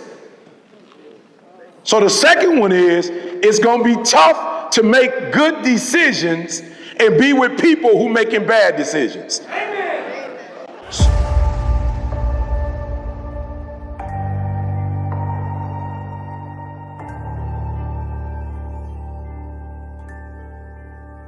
I got a friend who at 40 years old, he's probably got 4% body fat. He played high school football, he played college football, was supposed to go to the pros. He should have been in the NFL, but when he got to college, he started hanging with guys who like to smoke, drink, and fight. And they got in fights every single year. Freshman, he got into a fight. Sophomore, he got in a fight. Junior year, he got into a fight. And the fight was so bad that they stopped the dude and they killed him. And he was on the front page of the newspaper and on ESPN. And when he would go to the NFL for practice, the NFL teams would say, oh, you got what on your record? Oh, no, we can't. We can't. So I don't care how many good decisions you make. If you're hanging with people who are not making good decisions, a negative plus a positive equal a negative. So I want to make sure you understand that. When you go to math class, next time you go to math, pay attention. A positive plus a positive times a negative, it's a negative. So the second thing you need to do is you need to select the people in your circle of influence who are going to help you make your dreams become a reality. Let me just be honest with you. I ain't trying to dog nobody out. But if your friends are putting you in a position where you drinking and you smoking and you high, they're not your real friends. I'm not suggesting that you stop hanging with them. My boy Anthony Flynn, my guy, my business partner. Anthony Flynn said if you want to make it to the New York Times, you got to hire Rory. So I had a friend who connected me with a friend to help me make my dreams become a reality. If you have people in your circle, I don't care what they call themselves, friend. They're not a friend, they are a foe. If the person is not helping you to elevate, but what they're doing is destroying you, you can label it friend, you can call it whatever you want to call it, but they're destroying you, and you are a fool to let somebody destroy you in your dreams. And let me tell you why. I know a lot of people don't want to hear this, but at some point, I don't care what we all believe in this room. Here's what we all have in common. We all believe we're going to die. You're going to die. Everybody in this room. Amen. I don't care if you're working out every day, you're not going to make it to 250 working out. It's not about to happen. I don't care what kind of drink you got your little green juice you drink, you can drink it till you're blue in the face. You're not going to make it to 200. I'm just being honest. You're not going to make it to 200. And if you make it to 100, you probably won't have your youth. So because you don't live long, you don't have time not to make your dreams and goals become reality. Every single day, because you don't know how long you have, every single day should be about what can I do? What can I have? What can I be? And you got to hang out with other people who are on the same trajectory you're on. I'm just being real, y'all. I'm from Detroit, right? Detroit we won one playoff game since 1957. 1957. I just want to show y'all something. The second one is friends. Say friends or foe. Come on, friends or foe. There's nothing in the middle. Like there's no middle thing. They're either a friend and they're elevating you, or they're a foe, they tearing you down. There's no middle ground. So I'm a Lion fan, right? And so, years ago, everybody would just, oh, Stafford is the worst quarterback. Stafford getting hit. Stafford bringing us down fourth quarter, 2 seconds left. He tried to throw a touchdown, hit, throwing a touchdown. They're like, Stafford is whack. We can't stand Stafford. Just get rid of him. And if we get rid of him, we're going to win some games. Stafford left the Lions. He went to the Rams, an organization that want to win, an organization that pay people to win, an organization that has won before. They brought in the best of the best. And in 1 year, he left the Lions and he won the Super Bowl. 1 year. 1 year, he left a losing franchise. Went to a winning franchise and won a Super Bowl. Now he got all kind of AT&T commercial. He got pizza. He got Ford F-150 trade. He never had that when he was with the Lions. Why? Because when you're hanging with losers, you lose. But when you're hanging with winners, you win. And there is no middle ground. There's no middle ground. Now, we got to be honest. You may like hanging with people who bring you down. That's okay. Keep hanging with them. I'm not suggesting you stop. But don't lie to yourself and say that a foe is a friend. Call it what it is. My man don't mean me no good. We doing dumb stuff that could put us in jail, stuff that could... So let me just put it like this to you and go do your homework when you get a chance. Alcohol is going to tear your brain. It's going to destroy your brain. Marijuana, you can call it whatever you want to call it. Studies show it will make you lose brain cells. Now, some of you in this room, you ain't got enough to be losing. Okay, you want to be smart about this. Okay, you ain't got a whole bunch of them to be losing. I'm just being real. I was one of them, right? High school dropout, GED. I'm not playing. I'm not here to play. I'm here to save somebody's life. I'm not here to be liked. There are those of you who you're not already. Your IQ ain't that high already. Don't do stuff to destroy it. Just being honest. Put yourself in a winning situation. Does that make sense? Put yourself in a winning situation. Right? Now some of you, maybe you got enough brain cells to lose something. You're just that sweet. But a lot of us in this room, we don't have that. So what we want to do is we don't want to do stuff that's going to destroy us and bring us down. We want to do the stuff that elevates us. Does that make sense? Now, we're not better than other people who do it, but this is what I tell people all the time. I went from a high school dropout, GED, to a PhD. I'm not better than nobody. I am more prepared than some people. I made different decisions than some people. It doesn't mean my character is better. It don't mean I'm going to be in heaven. That's not what it means. But it means I made some decisions that make life easier for me. Let me tell you something. I'm a high school dropout. I hate school. Getting a PhD has opened up doors for me that weren't open when I was a high school dropout. It was just a decision that I made. Does that make sense? When you say you got a PhD, it's just certain things you don't have to say. I don't have to negotiate no more. When I was like high school dropout, I had to negotiate. When I had a 4-year degree, I had to negotiate. When you get a PhD, you don't have to negotiate. When you're a New York Times bestseller, you don't negotiate. You say, this is what my price is, they either take it or they leave it. I'm not negotiating. The university didn't negotiate how much I had to pay for my PhD. There was no negotiating. We didn't negotiate it. It said, this is how much it cost. The dissertation, there was no negotiating with the dissertation. There was no negotiating. So I didn't get to negotiate. So now I've earned the right to charge you what I'm charging. You either pay it or you don't. You don't add stuff. When you make good decisions, you make other people make good decisions when they deal with you. When you make bad decisions, people can make bad decisions on you. Does that make sense? Okay, so just let me be honest. This is what I mean. You go to jail, you made some bad decisions. If they decide they don't want to feed you, they don't have to feed you and can't let nobody do about it. If they decide they want to put you in isolation, they can put you in isolation and your mama can't do nothing about it. You made a decision that was a bad decision, and now other people get to treat you badly because you treat yourself badly. I'm just being real with you. That's what happens. I need you to be clear. When you don't take care of yourself, you teach other people how or not to take care of you. So when you take care of yourself and you make good decisions, you surround yourself with people now who see you are a good decision maker and they treat you differently. And let me tell you what happens 90% of the time when I walk away and they say, no, this is how it's going to be, and I walk away, I usually get a call 24 hours later. Mr. Thomas, about the picture taking, it's just, We've thought it through, and it's not necessary. You just speak. Does that make sense? Does that make sense? All right, so number 2, we're gonna choose our friends wisely. We're gonna do what? Now listen to me, I'm gonna say a name. Raise your hand if you ever heard of it before. Usain Bolt. You ever heard that name before? Good. What team does he run for? Jamaica. Let me say this to you guys, and I mean this with all my heart. I grew up, I'm a 70s kid. I grew up in the 80s watching FloJo, Carl Lewis, Michael Johnson. Can I be honest with y'all? You couldn't beat the U.S. Olympic team. You couldn't beat us. This guy named Usain Bolt came out of nowhere. He started beating our best players. He beat our best runners, y'all. He was winning the gold. He was so sweet. He would beat them and be looking at him while he was running. He like, nah. They couldn't do nothing. But guess what? There were some other people in Jamaica. Be careful who you hang with. There were some other people in Jamaica, some men who started training with Usain Bolt. And then all of a sudden, Usain Bolt beat us. Then all of a sudden, the 4x4 relay, now they beating us.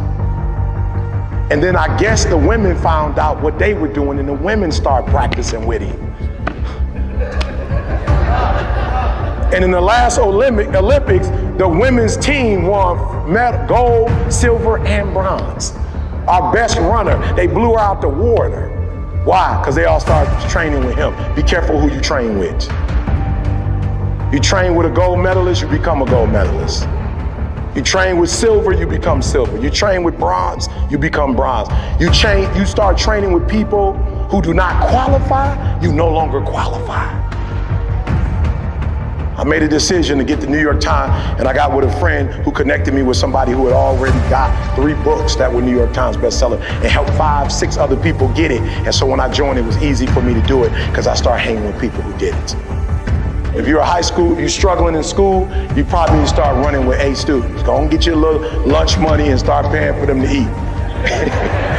Start putting your little money to the side. Be like, look, let's study food on me. All the pizza y'all want, I got it. Drinks, everything on me. Dessert on me. And you start studying with gold medal studiers and watch you become one. I went from a high school dropout, homeless. I failed English twice in college. And I'm not talking about the 300 level, the 101. I failed a 101 twice. They felt so bad for me, I didn't even have to take it the 3rd time. I just clept it and got it. They were like, don't even worry about taking it again. Just go take a test and see if you can pass. But I just wrote a New York, why? Because I started hanging with. Good, A, you can see the A, write the A down. The A is be your authentic self. You owe you to make great decisions. You owe you to choose your friends wisely. You owe you to pick people who going somewhere with their life. You owe you. You owe you. I picked Dee Dee when I was 16 years old in church. I started dating Dee Dee because she was doing something with her life. And she got on my last nerves, but she forced me to go get my GED. I will never forget, Dee Dee called me to her house. She said, my mom is gone. Can you come over? I was like, no doubt. No doubt. You know what I'm saying? What? Got on my bike, you know what I'm saying? 3-mile ride. I was just riding over. Her mom is gone. Her mom is gone. She invited me over. Wow, finally. Her mom is gone. Her mom is gone. Finally, after all these months, it's on and popping. I get to the house and she comes outside. I'm like, oh, what you coming out for? I thought you said your mom was gone. She says she is, but we need to talk first. I was like, talk about what? She's like, I gotta ask you a question first. And I was like, all right, what you gotta ask me? Hurry up. She says, do you love me? I said, love you? Yeah. Yeah, I love you. She was like, no, do you love me, love me? I said, yeah, I love you, love you. She said, all right, I want to show you something. I was like, yes. So she pulled a piece of paper out of her back pocket. I said, what? It was an acceptance letter to college. She said, I got accepted into college. And if you don't go get your GED and follow me to college, I'm breaking up with you. Let me just tell y'all something. I hate school.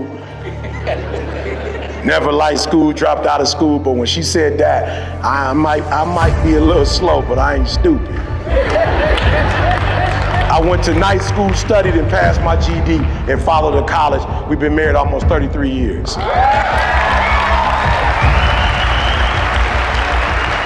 Listen to me very closely. Do me a huge favor. Stop picking cheerleaders for your friends and pick coaches.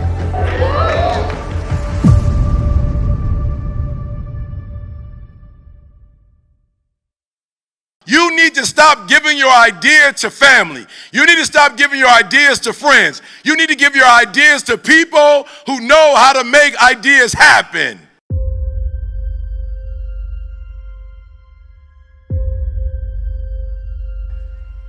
I'm gonna say that one more time because you missed that one. Y'all should have got excited about that one. Look, most of you are not making your dreams and goals a reality because you're giving it to people that you love. You're giving it to people that you like. You're giving it to people who are going to cheerlead. Write this down. I don't need a cheerleader. Write that down. I don't need a cheerleader. I need a coach. You don't need a cheerleader. You don't need somebody cheering for you. You need a coach. You need somebody that's going to take your ideas and help you execute on your ideas. You don't need nobody to make you feel good. You'll feel good when you reach the goal. Does that make sense? So the first thing is desired outcome. Look, what do you need to make your dreams and goals become a reality? How much do you need? Write it down. I need you to know how much you need. And I need you to know why you need the number. So it's okay that you just wrote a random number down. But at some point, you need to know exactly how much you need to make your dreams and goals and family and everybody else you're trying to bless. You need to know how much that's going to cost. So I used to never talk money. I hated money. I thought people who talk money were they're evil people. They just want money, money, money. And I never talked money. I only talked ministry. But then my kids went to school and I realized they couldn't go to school with prayer. I don't know, it's crazy. Michigan State didn't accept prayer. It was the weirdest thing. I'm like, Michigan State, we're a praying family. They're like, good, pray for $50,000 a year, each one of them. You're gonna have to pray, each one of them get 50 grand, because that's how much it's gonna cost. Right, so then I put my kids through school, and then there are other kids who are great students who need to go to schools, but their parents didn't do what they were supposed to do financially, so now I gotta put them in school. So now there's 20 kids last year I took to the Super Bowl. It cost me $200,000 to take all those kids to the Super Bowl. I put them in the best hotel in San Diego. I took them on the bus back and forth to LA every day. I took them to the Super Bowl experience, 200 grand. Now it's another group, I'm taking the same kids to Dubai. It's gonna cost me another 200 grand. I said, God, I'm sorry. I need to be a billionaire. I'm sorry, I need to be a billionaire. I didn't know it was gonna cost this much. Oh, come on, I'm talking to somebody. The reason you don't have money is because you don't even know why you need money. I need you to figure out why you need it. You're gonna get the car. If you are a part of this organization, you are at this conference driven, you're gonna get the dream car. You're gonna get the house. I want you to get the money that you can help other people do that. So number one, what's the desired outcome? How many people you just didn't have a number to put down? You just like, I can't even put a number down. Let me see your hand. You couldn't put a number down. How many of you could put a number down? Let me see your hand. All right, so we got to start here. It's a desire. Every desire you have, it comes from within. And if there's a desire that comes from within, it means you have the ability to do it. You wouldn't think of it if you couldn't do it. Does that make sense? If that makes sense, make some noise. You couldn't think of something you couldn't do. Come on, make some noise. All right, I wanted to jump down, but I don't know if the camera guy, he's so close, he may not be able to film it. All right, number two, what desires do you have in terms of your fitness? All right, now this is important, right? I'm not telling you to be buff. I'm not talking about being buff. What I'm telling you is you need to be at a certain level in terms of your health to be able to make it become a reality. What if you got, again, everybody knew how much money you wrote down. Let me see your hands real quick. Let me see your hands. Okay, good. What if you had that money but you had stage 4 cancer and they gave you 4 months to live? You couldn't do anything with the what? You couldn't do anything with the money. So I need you to decide, like health-wise, where do you need to be? What's your outcome for your health? I'm not saying you got to lift weights. I'm not saying you got to be a bodybuilder. All right, so here's my fitness goals. When I go to the hospital, I want my blood work to be good.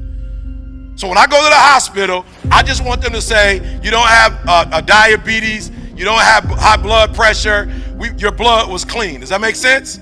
So I don't know what your goal is, right? So I walk pretty much every day. I don't do a lot of nothing else. I don't lift weights. I don't really do push-ups, but I walk. Because I noticed the old people walk, and they still like 80, 90 walking in the mall. So I was like, look like walking work. You know what I'm saying? They don't look buff. But they in the mall walking at 80 and killing me. I can't even keep up with them. I'm like, what kind of walking is that? I can't keep up with them. They doing it for about an hour, and there's 10 of them walking and talking, and they like, hey, young man, they done passed me twice in the mall. I'm like, that's what I want to be. I don't want to just be buff. I want to be able to be. So what's your fitness goal? Write that down. You want to be 90. You want to die at 100. You want to be walking when you die. You want to drive. My grandmother died. She was almost 93. She was 92. Couple days left. She would have been 93. Lived by herself. Still had her driver's license. Independent. What do you want? All right, I'm going somewhere, but we got to get here first. I'm going somewhere. All right, family. What do you want for your family? What do you want your family to be like? I'm in a position, just bought the house next door to my house in Michigan, so when my family comes, they have somewhere to go. What's your desire for your family? What do you want as your family? Write that down. What's your desire? Come on. We're getting somewhere.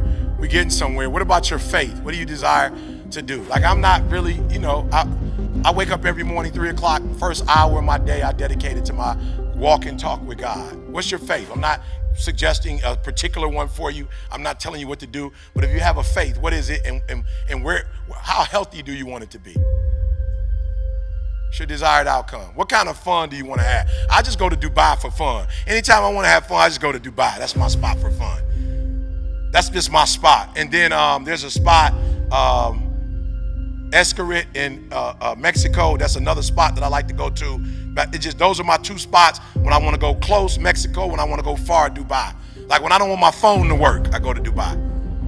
When I don't want to be on the same time zone as everybody else, I go to Dubai to get away. All right, so before we go to the next one, all right, I just need you to know, like, you may not have it all now, but when you leave, I need you to know what you desire. Why? Because this is the thing that's going to wake you up, and this is the thing that's going to make you go. So I'm putting kids through college, Super Bowl, Dubai, right? So every day when I wake up, y'all, I'm driven. And most of you are not driven, and you're not driven because you don't have an engine. You don't got an engine. That's not, the only way you stay driven is that you know what you want. You wake up every single day and you go for it. The people who are not driven, they wake up and they clueless. The people who wake up and they don't know exactly what they want to do, they clueless. The people that are not clear on their life goals, the people that are not clear in every these areas, they wake up and they wake up whenever they want to, and they wake up sad and they wake up depressed. Why? Because either they don't know what they want or they got this stuff all out of order. Does that make sense? So one of the things we want to do is we want to write it down. We want to put it in the right order. Money does not come first for me. I only need money to house and to take care of all the goals that I have. Does that make sense? Come on. Does that make sense? I only need money to take care of my family. Does that make sense? I only need money because I got to buy a treadmill. I've got a treadmill. I've got an elliptical. I've got a Peloton bike. I only need money because I got to buy all that stuff. I only need money because I need the best water that money can buy. I only need money because I want to make sure I have the right health insurance. I only need money because I got to have a house in San Diego because my wife has MS and she can't get vitamin D in Michigan after November. I only need money because I need to be on the hill. I only need money because I need to be in a private. See, a lot of us don't have money because we're not driven. And what happens is when you know what you want, when you understand what you're after, when you know what your outcomes are, when you know what you desire, you wake up every single morning and you go after it. Come on, you go after it. People look at those of us who are successful like we superhuman. We're not. We're normal people like you with problems just like you. The only difference is we wake up with clarity. We wake up knowing exactly what we want. We wake up knowing exactly what our purpose is. We wake up every day knowing what we're supposed to do. I woke up this morning knowing I had to be driven. I woke up this morning knowing I had somewhere to go. I got a plane ride back to Detroit after this, right? LAX. Then tomorrow, I'm in Topeka, Kansas. The next day, I'm with Kansas State University basketball team. I wake up every single day. I know what I got to do. I know where I got to be. I know what my gift is. I know what my purpose is. And I just need money to house all this.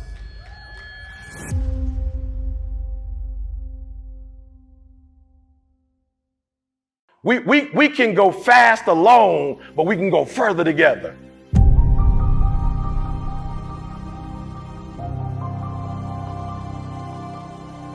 You can do a lot by yourself, but you can go so much further. And there was a time in history that Malcolm and Martin was about to be on that, flat out. Like, you ever done your research? Like, they were close to coming together, and that would have been a phenomenal, bad union if those two brothers could have come together. The final one was the larger purpose. Yeah. And so I wrote this book, and I said, God, please, if you can help me get close to 1 million sales. Why?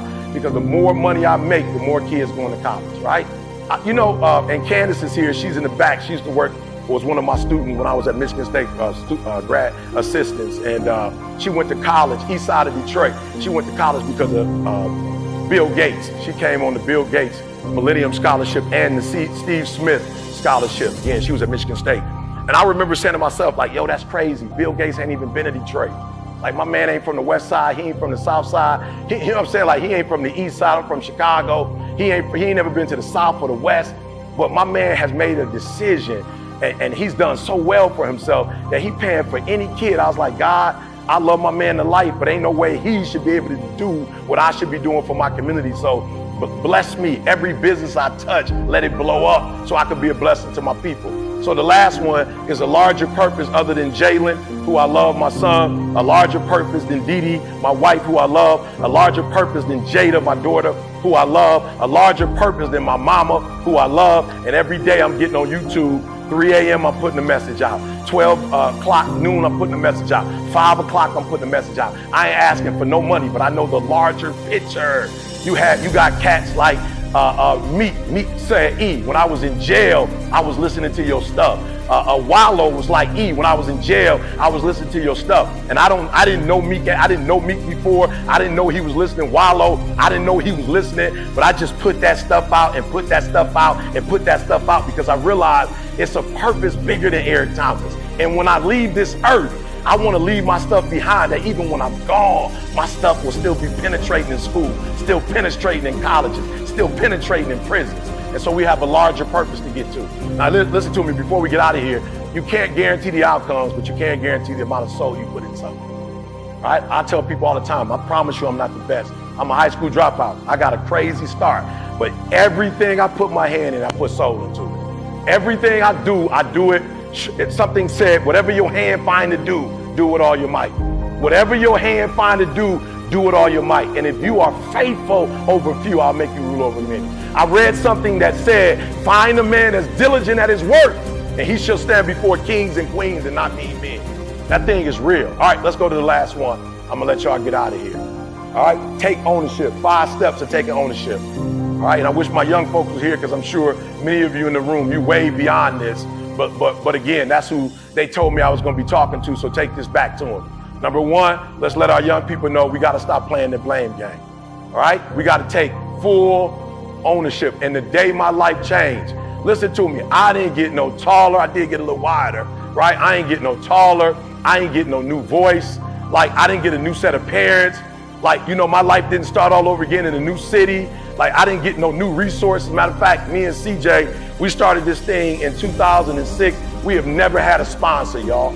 Like, Nike ain't never ran up on us and was like, yo, we see all the work you doing in the hood. We gonna bless you. Under Armour ain't never come to us. We ain't never had a water company. We ain't had nobody. But we took ownership of, yo, we about to go buy the best camera we could buy. We about to get the best mic we can buy. We about to get whatever editing software we could get, and we putting videos up every single day. Listen to me, I'm talking about McDonald's ain't hit us up, Five Guys ain't hit us up, and we never played the blame game. We never was like, yo, cats be coming to us, E, bro, I'll be listening to your stuff. I made $10 million last year because of you. I ain't never go, bro, you made 10, can you bless? I ain't never asked nobody for nothing. We took full ownership. We said, boom, we got Twitter. Boom, we got Instagram. Boom, we got TikTok. Boom, we got YouTube. Listen to me, when I took those kids to the Super Bowl, I didn't call nobody that I know and say, hey, bro, can you give us $5, $10? When we wrote the book, we ain't called nobody. We took full ownership. We said the Lord has blessed us to be in a time where it's not slavery. We have opportunities in this country, and we're going to wake up every single day and we're going to grind. I want y'all to tell the young people they got an opportunity of a lifetime, but it does not matter if you don't take full ownership. I'm talking about all of it. I don't want nothing from my father. I don't want nothing from my mom. As a matter of fact, I bless my mom, and in the summer, she stay in California, Florida. I don't need nothing from my mom. I don't need an apology from my father. I don't need nothing. I'm taking full ownership. But the day I was when I was homeless and I was living in abandoned buildings, I was blaming folk. Oh, the Detroit public school system. Oh, the police officer. Why my man pulled me and my boy over at 3 o'clock in the morning and take us to jail? Why? How he know we had a stolen car? How my man know my boy had bricks? They prejudice. God was like, ain't nobody prejudiced, son. Here's the deal. Your mama don't know the police officer. The police officer don't know the counselor that kicked you out of school. Don't nobody know nobody but one person. That's Eric Thomas. And I was like, yep, got to take full ownership, make excellence an expectation. So now what I do, again, all my stuff is free. 90% of the stuff that I do is free. The only way I make my money is a couple corporations call me from time to time, right, and they pay me, right? So what did I do? I noticed Jackie Robinson. I'm like, man, how did he get into the league as the only black? Excellence. Man, how Martin Luther King get in front of the world? Excellence. Man, how Rosa Parks? Excellence. And I start realizing, like, yo, you can get beyond racism. You can get beyond having ADHD. You can get beyond having some academic challenges. Yo, you can get beyond your daddy ain't in your life. You can get beyond your grandma had 14 kids on the south side of Chicago. You abject poverty. Like, you can get past a lot of stuff if you operate at excellence. Like, you can get a lot of people to notice you when you excellent.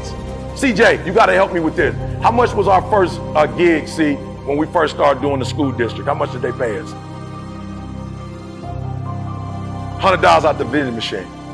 Excellence at everything we do. What they paying me now an hour to speak, see? We was getting $100 from the vending machine. We never quit, we never gave up, we never said like, yo, as a matter of fact, the when you want to succeed as bad as you want to breathe speech was already out and I couldn't get an opportunity. One of the best speeches ever done, I couldn't get opportunity. I didn't cry, I didn't say woe is me. I just was like, yo, see, we ain't doing something. We got to go harder. We got to go faster. We got to go stronger. We got to put out more content. We got to get to a spirit of excellence. So tell these young people they got an opportunity of a lifetime. Don't touch it with average, because we ain't average. Don't touch it with good, because we ain't good. That ain't in our DNA. Martin Luther King wasn't, Frederick wasn't, Nat Turner wasn't, Sojourner wasn't, Booker T wasn't, Du Bois wasn't. None of them were average. Fannie Lou Hamer, none of them were average. None of the Medgar Evers, none of them were average. They were all great. And because of their greatness, we all get to sit here. We're all on their shoulders because they were great. Tell these young people, don't touch it if you're going to be average. Get out the league if you're going to be good. Only show up great, because when great and excellent is the expectation, we're able to do something for our people that can never be done.